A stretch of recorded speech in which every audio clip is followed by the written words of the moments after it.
تاریخ میں آتا ہے ایک بادشاہ جنگل سے گزر رہا، اس نے اپنے سپاہیوں سے کہا کہ میری تو عادت ہے کہ کھانا مہمان کے ساتھ کھاتا ہوں، جاؤ کسی مہمان کو لے کر آؤ۔ انہوں نے کہا بادشاہ سلامت، یا کہاں مہمان ملے گا؟ کہا نہیں، ڈھونڈو۔ دیکھا تو ایک بیری کے نیچے بکریوں کا چرواہا اینٹ سر کے نیچے رکھ کر سو رہا ہے۔ اس کو اٹھایا کہ بادشاہ سلامت بلا رہے ہیں۔ اس نے کہا کہ میرا کیا رشتہ پاتا سلامت سے، میں نہیں جاتا۔ یہ جانے پر تیار نہ ہوا، زبردستی اٹھا کے لے گئے۔ بادشاہ نے کہا تم میرے مہمان کو لائے ہو، عزت سے لاؤ، یہ کیا بدتمیزی ہے؟ کہا بادشاہ سلامت یہ آنے پر تیار نہیں تھا۔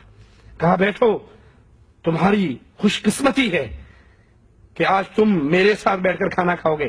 اس نے کہا چل اپنی بادشاہت کو سنبھال، آج میں اس کا مہمان ہوں جو تجھ سے کروڑوں درجے افضل ہے۔ اس نے کہا کیا مطلب؟ میرے منہ پہ میری توہین کر رہا ہے کسی اور بادشاہ کی تعریف کر کے؟ کہا نہیں اللہ کے بندے، میں روزے دار ہوں، آج اپنے رب کا مہمان ہوں۔ کہا اچھا تو کھانا تو نہیں کھاتا، روزے دار ہے، اور واقعی تو ایک بڑی عظیم ہستی کا مہمان ہے، تو یہ بتا تیری زندگی کیسے گزر رہی ہے؟ اب یہ بادشاہ سلامت ہے اور یہ بکریوں کا چرواہا جنگل میں بیری کے نیچے، کیکر کے نیچے اینٹ کا تکیہ بنا کر سونے والا، 4-5 بکریاں 10 بکریوں کا دودھ پیتا ہے، شکر ادا کرتا ہے۔ کیسی گزر رہی ہے؟ کہا کچھ تیرے جیسی گزرتی ہے، کچھ تجھ سے بھی اچھی گزرتی ہے۔ کہا سبحان اللہ، بادشاہ کو ایک چرواہا کہہ رہا ہے کچھ تیرے جیسی، کچھ تجھ سے بھی اچھی۔ کہا کیا مطلب؟ کہا جب میں سو جاتا ہوں نا، اور بادشاہ سلامت آپ بھی سو جاتے ہیں، بھلے میں کانٹوں پہ، پتھروں پہ، کنکریوں پہ سویا ہوا ہوں اور آپ ریشم پہ سوئے ہوئے ہوں، لیکن سونے کے بعد آپ کی اور میری کیفیت ایک ہو جاتی ہے۔ نہ آپ کو یہ شعور ہوتا ہے کہ میں ریشم پہ سو رہا ہوں، نہ مجھے یہ شعور ہوتا ہے کہ میں کانٹوں پہ سو رہا ہوں۔ سونے کے بعد نیند آئی تو ہم دونوں برابر، اور کچھ تجھ سے بھی اچھی ہے۔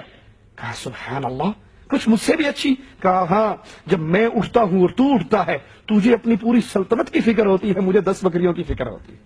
یہ میری زندگی تیرے سے بھی اچھی ہے۔ جب انسان کو اللہ شکر عطا فرما دیتا ہے تو اس کے دل میں وہ سکون، وہ عظیم نعمت ہوتی ہے جو بڑے بڑے بادشاہوں کے دل میں بھی نہیں ہوتی۔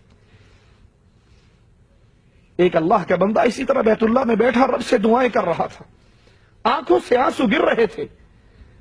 وقت کا بادشاہ پیچھے بیٹھا تھا، قریب ہو کر کہتا ہے بھلے آدمی کیوں روتے ہو، مانگو جو مانگنا ہے، میں بادشاہ وقت ہوں، تمہیں عطا کر دوں گا۔ جواب میں کہتا ہے اس اللہ کے گھر میں بیٹھ کے تجھ سے مانگوں، اپنے رب سے بڑی حیا آتی ہے۔ وہ بادشاہ بھی بڑا ٹھیک ٹھاک آدمی تھا، اس نے کہا اچھا، پیچھے ہو کے بیٹھ گیا۔ یہ دعا ختم کر کے جب حرم شریف سے باہر نکلا، بیت اللہ سے باہر نکلا، تو بادشاہ جی بھی پیچھے پیچھے چلتا رہے۔ اس دور کے بادشاہ، ان کا اخلاق،